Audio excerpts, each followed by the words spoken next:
नमस्कार, स्वागत है आप सबका अनुपम आईएएस अकेडमी पर। हमने जहांगीर के शासनकाल को डिटेल से कवर किया है। जहांगीर के बाद आज हम शाहजहां के शासनकाल को कवर करेंगे। इसमें क्या-क्या हम समझेंगे? हम समझेंगे कि जो शाहजहां का शासनकाल है, उसमें जो प्रमुख परिवर्तन हुए हैं, वह प्रमुख परिवर्तन कौन-से हैं? शाहजहां के खिलाफ जो प्रमुख विद्रोह हुए हैं और उन विद्रोहों का क्या परिणाम हुआ है? शाहजहां के काल में ही जो पुर्तगाली भारत में आते हैं, उनके साथ किस तरह के संबंध हैं? कैसे इनका विवाद होता है? और उन सब के बाद जो पीटर मुंडी का वर्णन है, जो शाहजहां की ओवरऑल शासन व्यवस्था को या हम कहें कि इनकी मानसिकता को बता देता है कि यह कैसे शासन चलाना चाहते हैं। इन सारे घटनाक्रमों को और इन सारे तथ्यों को हम डिटेल से कवर करेंगे। मैं अनुपम तिवारी स्वागत करता हूं आपका अपने इस यूट्यूब चैनल पर। आइए समझें कैसे शाहजहां ने मुगल प्रशासनिक व्यवस्था में प्रमुख परिवर्तन किए। अगर आपको इस वीडियो का पीडीएफ चाहिए हो तो डिस्क्रिप्शन में आपको लिंक मिलेगा, वहां से आप व्हाट्सएप चैनल ज्वाइन कर सकते हैं। इस वीडियो का पीडीएफ वहीं पर आपको प्रोवाइड कर दिया जाएगा। बिल्कुल बेसिक से और डिटेल से एक-एक चीजों को हम कवर करते हैं। मुगल बादशाह में जो राजाओं का क्रम है या बादशाहों का जो क्रम है, उसको अगर हम देखें तो बाबर है, बाबर के बाद हुमायूं है, हुमायूं के बाद अकबर है, अकबर के बाद जहांगीर है और जहांगीर के बाद शाहजहां है। इसके बचपन का नाम क्या था? खुर्रम। और इसका नाम क्या है? सलीम। यह भी आपसे पूछा जा सकता है। तो यह इनके राजाओं का या बादशाहों का क्रम है। अब यहाँ एक प्रमुख ऐतिहासिक तथ्य है। वह तथ्य क्या है? एक हमने नाम सुना है जोधाबाई और यही कई बार इस्तेमाल होता है जगत गोसाई। अब यहाँ पर इतिहासकारों में एक विवाद है। बहुत सारे लोग यह कहते हैं या बहुत सारे लोग यह जानते हैं कि अकबर की पत्नी का नाम जोधाबाई था और यह कहाँ से थी? कछवाहा वंश से। लेकिन कुछ इतिहासकार ऐसा भी कहते हैं कि जो जहांगीर है, इसकी पत्नी का नाम वास्तव में क्या है? जगत गोसाई। और जगत गोसाई ही क्या है? जोधाबाई है। तो यहाँ पर एक छोटा-सा विवाद है, आप ध्यान रखिएगा। जहांगीर के बाद अब बादशाह बनता है शाहजहां। तो शाहजहां बेटा किसका है? जहांगीर का और यह जगत गोसाई का पुत्र है, यानी जगत गोसाई पत्नी का नाम है। जब अकबर बादशाह था, तो अकबर यह चाहता था कि जहांगीर को बादशाह ना बनाया जाए। कारण बिल्कुल स्पष्ट था, जहांगीर शराबी था और आलसी था। दोनों चीजें थी इसके साथ। तो अकबर को यह लगता था कि शाहजहां को बादशाह बना दिया जाए, लेकिन किसी तरीके से अंत में जहांगीर ही बादशाह बनता है। जहांगीर के बाद शाहजहां को बादशाह बनाया जाता है। जहांगीर के जो बेटे हैं, इनके बीच काफी विवाद होता है। जैसे एक भाई होता है किसका? शाहजहां का, खुसरो मिर्जा। इसको बादशाह बनाया जाना था या फिर बादशाह बनाने की कोशिश की जा रही थी, लेकिन इसी को मार देता है कौन? शाहजहां। यह विवाद हमने पीछे देखा है और अंत में यही बन जाता है बादशाह। कुल मिलाकर किसी भी तरीके से आपसी संघर्ष के बाद या जैसे भी शाहजहां बादशाह बन जाता है। यहाँ एक चीज आपको और समझनी पड़ेगी। जब आप औरंगजेब को पढ़ेंगे तो औरंगजेब के साथ यही चीजें होंगी। वह भी अपने भाइयों की हत्या करेगा और आप यह देखते चलेंगे कि यह क्रम है। शाहजहां ने भी यही किया है, जहांगीर ने भी यही किया है। मतलब एक क्रम के रूप में चलता जाएगा। सत्ता पर वही व्यक्ति कब्जा करता था जिसके पास ज्यादा शक्ति होती थी। औरंगजेब उसका चरम है, लेकिन यह नहीं कह सकते हैं कि औरंगजेब ने शुरुआत की है। शुरुआत पहले से हो चुकी है। फिलहाल शाहजहां का शासनकाल है और इस काल को कहते हैं कला और वास्तुकला का स्वर्ण काल। बहुत सारा कुछ यहाँ पर बनाया जाता है, जैसे ताजमहल एक सबसे शाइनिंग एग्जाम्पल है। कला के क्षेत्र में भी जो चित्रकारी है, उसको खूब बढ़ावा दिया जाता है। 1612 में शाहजहां का विवाह होता है और यह विवाह कहाँ हुआ? आगरा में। विवाह किससे होता है?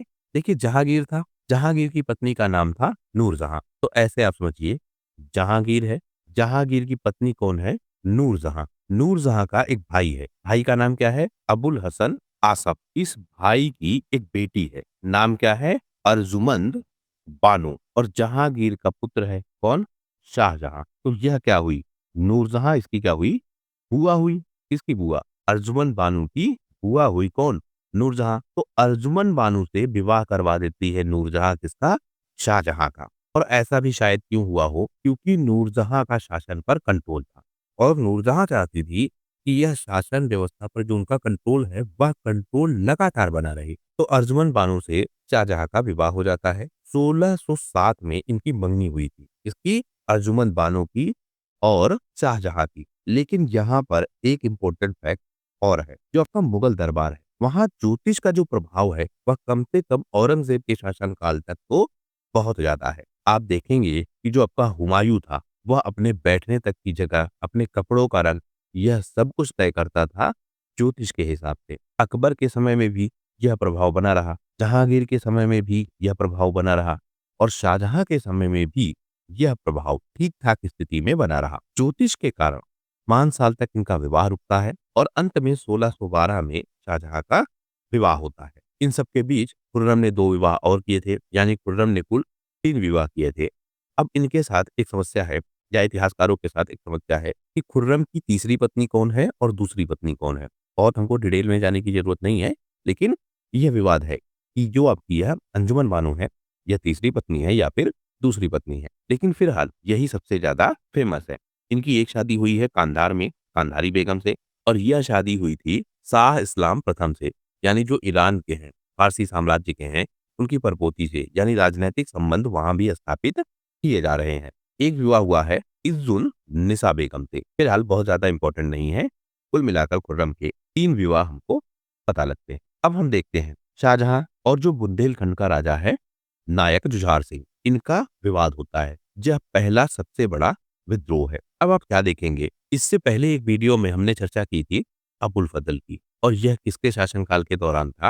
अकबर के। अकबर का पुत्र था कौन? जहांगीर। अबुल फजल अकबर का क्या था? राजनैतिक सलाहकार। और जहांगीर को यह लगता था कि अबुल फजल अकबर को ऐसी सलाह दे रहा है जो जहांगीर के हित में नहीं है। स्पेशली जो इसको दक्कन भेजा गया, वह सलाह दी है अबुल फजल ने। यानी अबुल फजल यह चाहता है कि जहांगीर दरबार से दूर रहे, ऐसा सोच रहा है जहांगीर, और इस तरह की सलाह दे रहा है अकबर को। तो जहांगीर और अबुल फजल इनकी आपस में बन नहीं रही है, ऐसा जहांगीर को लगता है। तो जहांगीर क्या मानता है? अबुल फजल को अपना शत्रु, और यह प्लान करता है कि अबुल फजल की किसी तरीके से हत्या करवा दी जाए। अब यह हत्या करेगा कौन? बुंदेलखंड का एक राजा है और उसका नाम है वीर सिंह। यह वीर सिंह इस हत्या को करता है। उसके भी हमने देखे थे कि कई सारे कारण थे। इसको साम्राज्य में हिस्सा चाहिए था, राजा बनना था इसको, इसलिए इसने यह हत्या कर दी। इसी वीर सिंह का बेटा है जुझार सिंह, यानी जिस वीर सिंह ने हत्या की थी अबुल फजल की, उसी वीर सिंह का बेटा है जुझार सिंह। जब वीर सिंह ने यह हत्या कर दी, तो शाहजहां जब बादशाह बन जाता है तो बहुत खुश होता है वीर सिंह से। मतलब वीर सिंह को वह खूब सारा इनाम देता है। इस इनाम में बहुत सारी जागीरें भी होती हैं, और अब इन पर कंट्रोल था किसका? वीर सिंह का। वीर सिंह के बाद यह कंट्रोल होता है जुझार सिंह का, और यहाँ पर जहांगीर के बाद बादशाह कौन बनता है? शाहजहां। अब घटनाक्रम समझते चलिए। तो यहाँ पर अब बादशाह है शाहजहां, और यहाँ पर अब राजा है जुझार सिंह। जुझार सिंह के पास खूब सारा पैसा है, खूब सारी जागीरें हैं, जो कैसे मिली हैं? वीर सिंह से। वीर सिंह को किसने दी थी? जहांगीर ने। और क्यों दी थी? अबुल फजल की हत्या के बदले। तो अब जुझार सिंह के पास खूब सारी संपत्ति है, लेकिन जागीरें हैं। जागीरों का मतलब टैक्स कलेक्शन, और टैक्स कलेक्शन का मतलब एक हिस्सा जाएगा किसको? मुगलों को। तो शाहजहां को ऐसा लगने लगा कि जुझार सिंह जो टैक्स का हिस्सा है, वह टैक्स का हिस्सा नहीं दे रहा है, यानी साम्राज्य की जो संपत्ति है, उस संपत्ति पर कहीं ना कहीं या वह हिस्सा जो मुगल साम्राज्य का है, उसको नहीं दे रहा है। तो शाहजहां ने क्या किया? इस जुझार सिंह के खिलाफ जांच बैठा दी, यानी एक तरीके से यह चीजें पता करने की कोशिश की कि जुझार सिंह ऐसा क्यों कर रहा है। यही बेसिकली विवाद का कारण बनता है, और बाद में इनके बीच विवाद इस हद तक पहुंचता है कि एक युद्ध जैसी स्थिति बन जाती है। तो जुझार सिंह है कौन? बुंदेलखंड का क्षेत्र है ओरछा, वहां के यह राजा हैं। पिता कौन थे? वीर सिंह। वीर सिंह कौन थे? अबुल फजल की जिसने हत्या की थी, उसके बदले में उनको बहुत सारी जागीरें मिली थी। अबुल फजल की जो हत्या हुई, उससे प्राप्त जो जागीरें थी, वही चली गई किसके पास? जुझार सिंह के पास। और शाहजहां ने जांच का आदेश दिया। क्यों दिया? क्योंकि ऐसा लगता था उसको कि टैक्स का कलेक्शन ठीक नहीं हो रहा है, कुछ झोलझाल है, तो उसने भेज दिया। इससे जुझार सिंह काफी डर गए, और उन्होंने क्या किया? अपने पुत्र विक्रमाजीत को ओरछा का शासन सौंप दिया। इसके बाद क्या हुआ? विक्रमाजीत के समय जो स्थानीय मुगल अधिकारी हैं, अब इनको कंट्रोल करने की कोशिश की जा रही है। किसके द्वारा? विक्रमाजीत के द्वारा। यानी जब शाहजहां ने यह सब कंट्रोल एस्टेब्लिश करने की कोशिश की, जांच बैठाने की कोशिश की, और जुझार सिंह को कंट्रोल करने की कोशिश की, तो जुझार सिंह ने शासन सौंप दिया अपने बेटे विक्रमाजीत को। विक्रमाजीत ने क्या किया? मुगल अधिकारियों पर अत्याचार किए, और यही विवाद का कारण हुआ। बाद में शाहजहां ने इस विवाद को दबा दिया। अगला विवाद हुआ खाने जहां लोदी का। खाने जहां लोदी कौन है? यह एक अफगान है और मुगल दरबार में है। जब खुर्रम ने विद्रोह किया था, यानी शाहजहां ने जब विद्रोह किया था किसके खिलाफ? जहांगीर के खिलाफ, तो इस खाने जहां लोदी ने जहांगीर का साथ दिया था। अब देखिए, शाहजहां भी विद्रोह करता है अपने पिता के खिलाफ, और इससे पहले जो जहांगीर है वह भी विद्रोह करता है अपने पिता के खिलाफ। मतलब यह भी क्रम है। जब जहांगीर के समय शाहजहां ने, यानी उस समय का जो खुर्रम है, उसने विवाद किया था, उसने विद्रोह किया था, तो इस खाने-जहां ने साथ किसका दिया था? जहांगीर का। अब देखिए, लोदी वंश था, और लोदी वंश का मतलब अफ़गान, और लोदियों के बाद ही आए थे मुगल। तो लोदियों में जो प्रमुख शासक थे, उनको तो हटा दिया मुगलों ने, लेकिन बहुत सारे लोग थे लोदियों में, तो यह भी क्या थे? मुगल प्रशासनिक व्यवस्था में, मतलब मुगल प्रशासनिक व्यवस्था का हिस्सा थे। इन्हीं में था खाने-जहां लोदी, जहांगीर के साथ था, और जब खुर्रम ने विद्रोह किया था, तो इसने जहांगीर का साथ दिया था। जहांगीर के समय इसको बहुत सम्मान मिलता था, लेकिन शाहजहां के समय इसको सम्मान कम मिलने लगा। शाहजहां के समय यह दक्कन में था, दक्कन की प्रशासनिक व्यवस्था को देख रहा था। लेकिन जब शाहजहां गद्दी पर बैठा, तो इसकी स्थिति कमजोर हो गई। यानी पहले इसका प्रभाव बहुत ज्यादा था, लेकिन धीरे-धीरे इसका प्रभाव घटने लगा। इसका प्रभाव घटने लगा, तो इसको यह लगने लगा कि इसे अपनी व्यवस्था बनानी चाहिए। इसे लगने लगा खाने-जहां लोदी को, और ऐसा शाहजहां को भी लगने लगा कि यह कहीं ऐसा ना कर दे, क्योंकि यह अफ़गान है, और हमने क्या किया था, या हमारे वंश ने क्या किया था, लोदियों को हटाकर मुगलों की स्थापना की थी, मुगल वंश की स्थापना की थी, मुगल बादशाह बने थे। तो ऐसा ना हो कि यह क्या कर दे, अफ़गानों को एकजुट कर ले, और फिर से यह कोशिश करे कि लोदियों की व्यवस्था एस्टेब्लिश हो जाए। तो 2 तरीके से संदेह है। खाने-जहां लोदी को भी यह संदेह है कि ऐसा ना हो कि उसको हटा दिया जाए, और शाहजहां को भी यह संदेह है कि ऐसा ना हो कि खाने-जहां लोदी विद्रोह कर दे। इसी क्रम में दोनों के बीच तनाव चलता रहता है। खाने-जहां को धीरे-धीरे यह लगने लगा, क्योंकि उसने साथ दिया था जहांगीर का, उसका जो पद है, उसको धीरे-धीरे दबाया जा रहा है, और शाहजहां को ऐसा लग रहा है कि खाने-जहां लोदी ज़रूरत से ज़्यादा क्या है, अपनी शक्ति दिखाने की कोशिश कर रहा है। यानी इसको यह लग रहा है कि जहांगीर के समय में यह बहुत प्रभावशाली है, तो शाहजहां के समय में भी यह बहुत ज़्यादा प्रभावशाली रहेगा। इसी क्रम में इसने क्या किया, एक क्षेत्र है बालाघाट, जो कि मुख्यतः हिस्सा था किसका? अहमदनगर सल्तनत का, और यह था मुगलों के कंट्रोल में। यानी अहमदनगर सल्तनत का एक हिस्सा था बालाघाट। यह क्षेत्र आ चुका था मुगलों के कंट्रोल में, और यह क्षेत्र वापस चला गया अहमदनगर के कंट्रोल में। अहमदनगर का शासक है मुर्तजा निजाम शाह द्वितीय। आरोप यह लगाया गया कि इस खाने-जहां लोदी ने क्या किया, यह क्षेत्र बेच दिया है। किसको बेच दिया है? अहमदनगर के साम्राज्य को। तो इस तरह से खाने-जहां लोदी का भी विद्रोह होता है। इस विद्रोह को दबाया कैसे? शाहजहां ने भेजा महाबत खान को। महाबत खान कौन है? मुगल दरबार का। इस महाबत खान की ज़िम्मेदारी यह थी कि यह विद्रोह को कंट्रोल करे। खाने-जहां दक्कन से भागकर उत्तर की ओर जाता है, लेकिन मुगल सेना वहाँ भी उसका पीछा करती है। 3 फरवरी 1631 को सिहंदा में, जो कि मध्य भारत का क्षेत्र है, इस खाने-जहां को घेर लिया जाता है, और इसकी हत्या कर दी जाती है। इस हत्या के साथ ही जो तरिया खान है, यह भी मारा जाता है। महाबत खान इस हत्या के बाद खाने-जहां लोदी का सर काट के बुरहानपुर भिजवाता है, क्योंकि शाहजहां उस समय बुरहानपुर में था।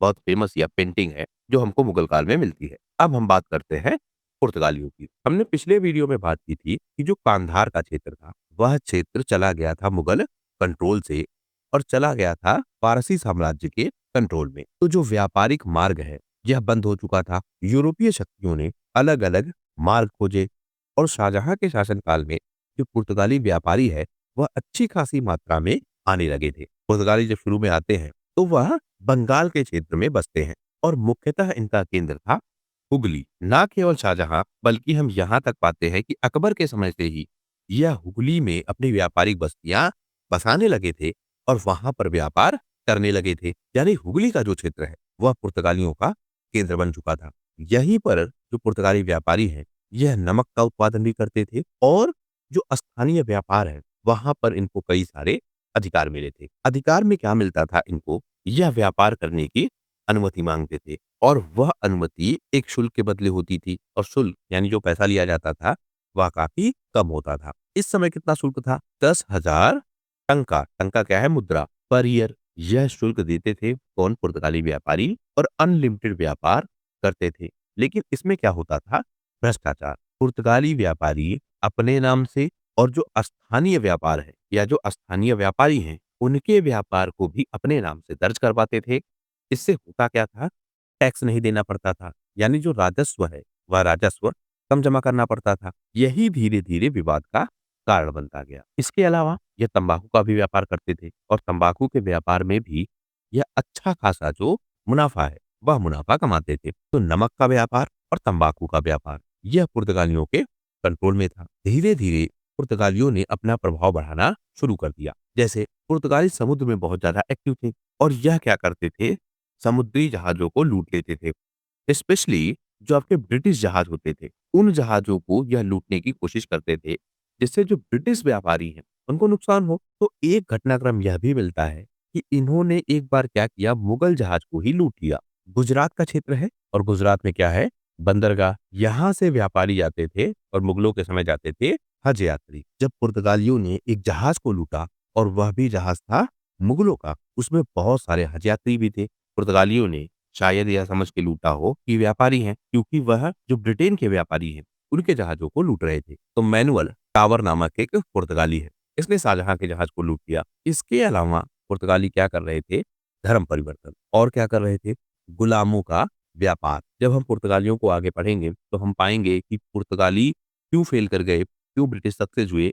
उनके रीजंस में हम यह पाते हैं कि पुर्तगाली धर्म को और व्यापार को दोनों एक साथ लेकर चलना चाहते थे। फिर उसी के साथ शासन व्यवस्था को भी वह साथ रखना चाहते थे। भारतीय समाज में जो हस्तक्षेप है, वो बहुत जल्दी करना चाहते हैं। इन्हीं सब कारणों से हम देखेंगे कि पुर्तगाली असफल हो जाएँगे और जो आपके ब्रिटिश हैं, वह सफल हो जाएँगे। तो क्या-क्या चीज़ें यह कर रहे हैं? समुद्र के जहाज़ों को लूट रहे हैं, धर्म में परिवर्तन कर रहे हैं, लोगों को ईसाई बनाने की कोशिश कर रहे हैं और इसमें मुस्लिम भी ठीक-ठाक संख्या में होते थे। जो बंगाल का क्षेत्र है, वहाँ से लोगों को पकड़ते हैं और उनको बेच देते हैं गुलामों के रूप में। इसी क्रम में इन्होंने क्या कर दिया, जो मुमताज महल हैं, उनकी 2 दासी लड़कियों को भी पकड़ लिया और उनको भी पकड़ कर बेच दिया गुलामों के रूप में। तो देखिए, समुद्री लूट तो कर रहे थे, लेकिन अब समुद्री लूट या मुगल जहाज़ों की भी कर रहे हैं। यह धर्म परिवर्तन करा रहे थे, लोगों को गुलाम बना रहे थे।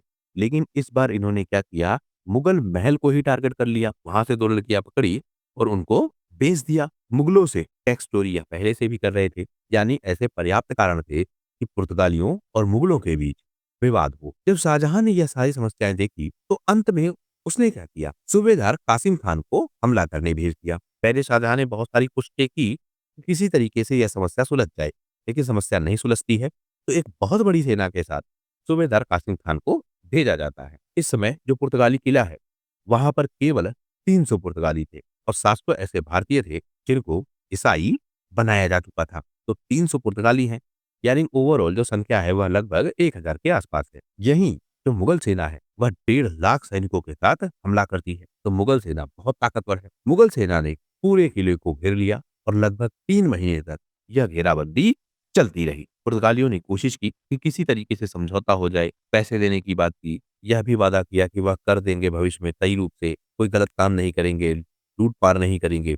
लेकिन मुगल किसी तरीके से तैयार नहीं थे, क्योंकि यहाँ सवाल मुगलों की प्रतिष्ठा का भी था। अंत में मुगलों ने क्या किया, एक सुरंग खोदी और सुरंग खोदकर जो किले की दीवार है, उस किले की दीवार को उड़ा दिया और मुगल सेना अब घुसती है पुर्तगाली किले में। यहाँ पर लगभग सारे पुर्तगालियों को मार दिया गया। पुर्तगालियों के जो जहाज है, जो उनकी सबसे बड़ी ताकत थी, उन जहाजों को मुगलों ने अपने कब्जे में ले लिया। जो स्थानीय भारतीय हैं, उन सबको मुक्त कराया गया। पुर्तगालियों की बस्ती पूरी तरीके से तबाह कर दी गई और लगभग यह सुनिश्चित हो चुका था कि बंगाल के क्षेत्र में अब मुगलों का प्रभाव नहीं है।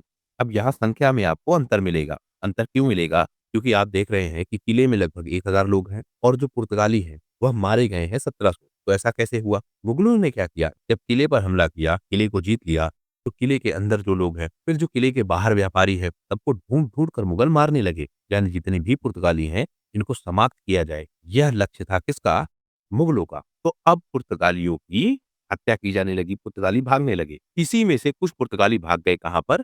सागर द्वीप पर। यह तथ्य भी पूछा जाता है कि भागकर इन्होंने शरण कहाँ ली थी। तो कुछ बचे-खुचे जो पुर्तगाली थे, वह भागकर जाते हैं सागर द्वीप पर। बाद में वहाँ पर भी वह छोटा-सा किला बनाते हैं और शरण लेते हैं। यहाँ पर हमको शाहजहाँ का एक फेल्योर और दिखता है। वह यह था कि जब उसने पुर्तगालियों को इतनी बुरी तरीके से पराजित कर दिया था, तो इस सागर द्वीप पर भी हमला करता और पुर्तगालियों को यहाँ से भी खदेड़ देता।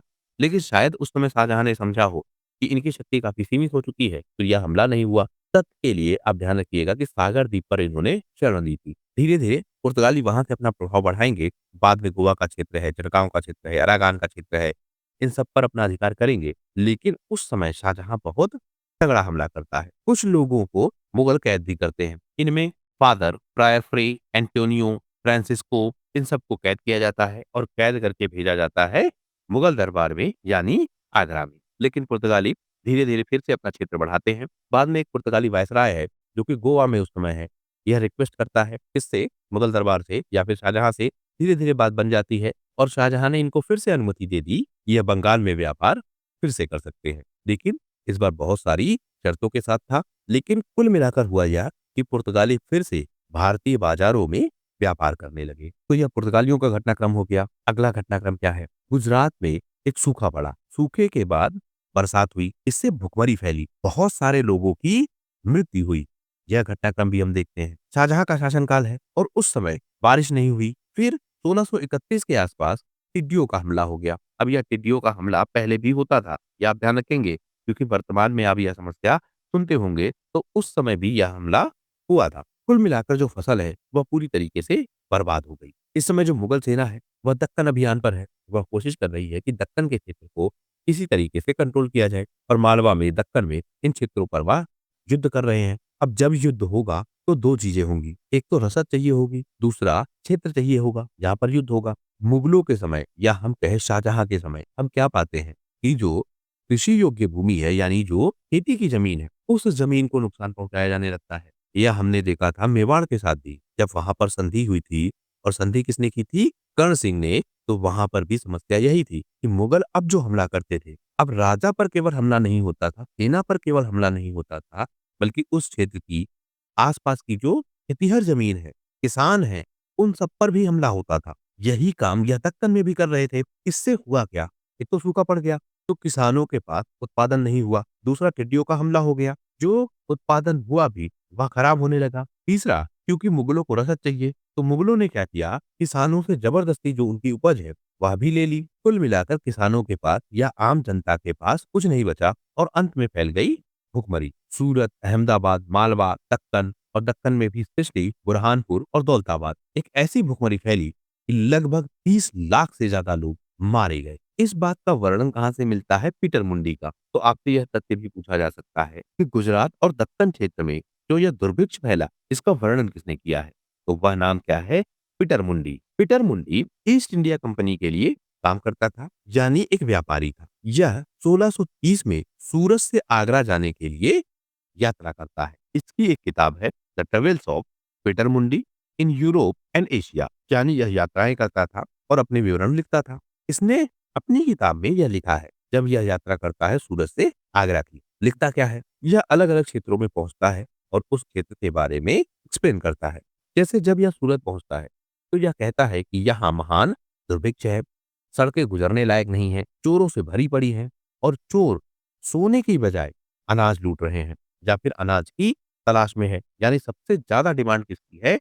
अनाज की, सोने से भी ज़्यादा। जब यह किरका में पहुँचता है, तो वहाँ पर भी यह लिखता है कि शहर खाली है, आधे लोग भाग गए हैं और आधे लोग मर चुके हैं। दहता के बारे में लिखता है कि बच्चों को 6 दाम में बेचा जा रहा है। दाम क्या है? मुद्रा है। और यहाँ तक बच्चों को मुफ्त में भी दे दिया जा रहा है।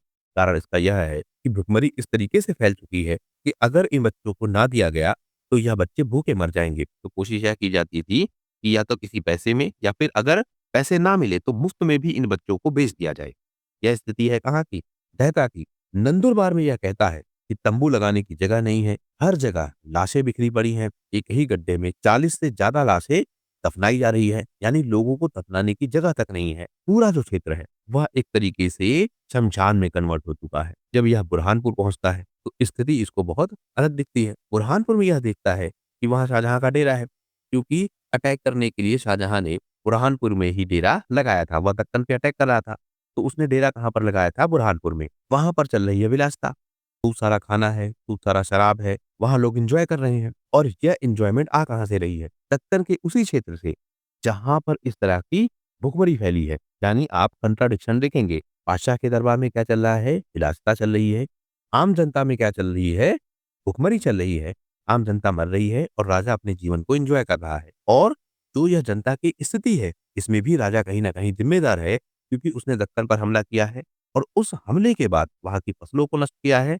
उसके साथ-साथ जो किसानों के पास उपज थी, उसको भी बादशाह ने छिनवा लिया है या बादशाह के लोगों ने छीन लिया है और पूरी समस्या स्पष्ट रूप से हमको यह दिखती है कि बादशाह केवल और केवल अपने आप पर फोकस कर रहा है। इसी समय हम यह भी देखते हैं कि शाहजहां ताजमहल का जो निर्माण है, उसकी शुरुआत करता है। अब जहां आपको लगेगा कि हो सकता है कि बादशाह के पास पैसा ना हो, तो बादशाह ताजमहल जैसे निर्माण करवा सकता है, लेकिन वह आम लोगों की मदद नहीं करता है। कुछ उपाय हमको मिलते हैं, मतलब कुछ लोग यह भी दिखाते हैं या कुछ साक्ष्य हमको यह भी मिलते हैं कि शाहजहां ने थोड़े बहुत उपाय किए थे, लेकिन वह उपाय ऐसे नहीं थे जो समस्या को सुलझा सके। इतिहासकार इस बात पर बिल्कुल स्पष्ट हैं कि जो यह सब कुछ हुआ, वह शाहजहां की नीतियों के कारण हुआ। सेना के लिए अनाज को जबरदस्ती छीन लिया गया लोगों से और लोगों में यह भुखमरी फैल गई और इस भुखमरी का जिम्मेदार कौन था? शाहजहां, क्योंकि शाहजहां ही बादशाह है। तो इस तरह हम देखते हैं कि शाहजहां का जो शासनकाल है, वह कैसे आगे बढ़ता है, शाहजहां के जो इंटेंशन है, वह क्या है और कौन-कौन से प्रमुख विद्रोह होते हैं। इन्हीं सबसे रिलेटेड प्रश्न आपसे पूछे जाएँगे। आशा करता हूँ यह वीडियो आपकी परीक्षा के लिए काफ़ी उपयोगी होगा। अगर वीडियो पसंद आया हो तो प्लीज़ शेयर कीजिए अपने दोस्तों के साथ और सब्सक्राइब कीजिए इस चैनल को। आपका हमसे जुड़ने के लिए बहुत-बहुत धन्यवाद। आपका दिन शुभ हो।